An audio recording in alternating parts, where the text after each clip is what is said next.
প্রিয় দর্শক, আমরা আসছি কোদাইলের বন্ধে। হাওর বৃষ্টিত এই বন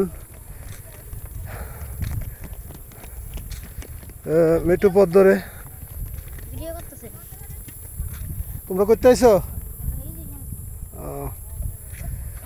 যাই হোক, এটা হলো একবারে ওই যে তারাইল থেকে ইসাপসর হয়ে তারপরে দিকে আসলো, এবং হাওরের চিত্রগুলা এখন তোলা সম্ভব। কয়েকদিন পরে যখন বানের জল ঢুকবে তখন এটা বর্ষা হয়ে যাবে, নদী মানে সাগরের মতো দেখা যাবে।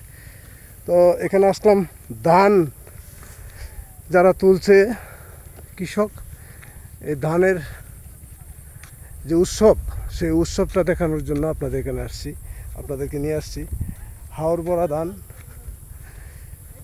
এবং শত শত হাজার হাজার কৃষকরা হাওরের ধান তারা গাড়ি বোঝাই করে নিরাপদ স্থানে নিয়ে যাচ্ছে।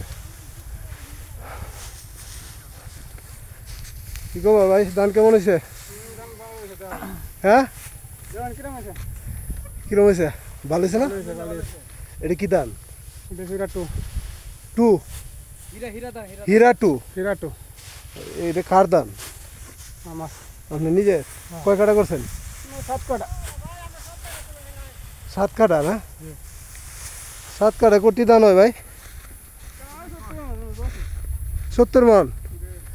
7 কাটা 70 মন, 10 মন ধর। হ্যাঁ, কিতা কয় হাসান? আমি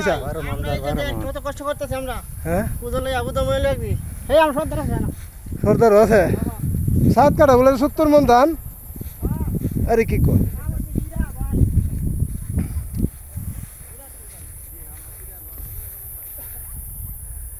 এটা আসলে চমৎকার।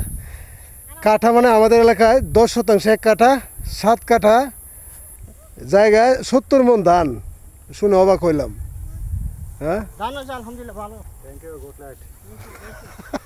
তুমি তো লাল পোশাক করছো কেউ? হ্যাঁ,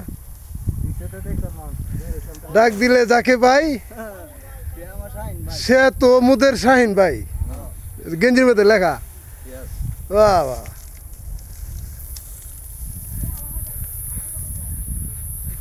খুব ভালো লাগলো দেখে। প্রিয় দর্শক, আমরা একজন কৃষকের সাথে কথা বলছিলাম যে তার এখানে 7 কাঠা জমি ধান কাটা শুরু হয়েছে, পাকছে ধান। এই ধানগুলি এখন এই ট্রলিতে করে তারা নিরাপদ স্থানে নিয়ে যাচ্ছে। তো আমি জিজ্ঞেস করলাম যে 7 কাঠা মানে 70 শতাংশ জায়গায়, তিনি বললেন যে 70 মন ধান হবে। এটা অবাক হওয়ার কিছু নাই। আসলে ধান প্রচুর হয়েছে, তবে বৃষ্টিটা কিছুদিন আগে যদি একটু বৃষ্টি বেশি হইতো তাহলে হয়তো আরও একটু বেশি হইতো। তবে 10 মন কাঠাতে 10 মন ধান হওয়াটা এটা কিন্তু অনেক কঠিন। হ্যাঁ, এটা বিশ্বাসযোগ্য না হলেও এটাই বিশ্বাস করতে হবে, কারণ এখানে ধানের যে অবস্থা দেখলাম, কৃষক নিজে বলছে যে 70 মন ধান হবে 7 কাঠা। এবং ধান কাটা তো শেষ না, এখন এই 7 কাঠার ধান তুলে নিয়ে যাবে। কতজন লোকে কাজ করছেন ভাই? 14 জন। কাঠা হিসেবে নাকি চুক্তি? হ্যাঁ, কাঠা কত টাকা কাঠা? 1000 মানে 7000 টাকা দিয়ে কাটছেন। সারাদিন লেগে গেছে? সারাদিনে 14 কাঠা কাটছেন, তাহলে কি হলো ওটা? 14,000। 14 জনের 14,000, তাহলে 1000 টাকা রুজ পড়ছে।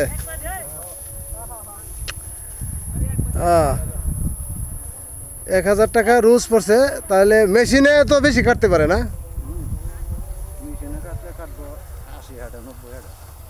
80 কাঠা 90 কাঠা কাটতে পারে একদিনে। ওরা তো ঘন্টা হিসেবে কাটে না? ঘন্টা হিসাবে না।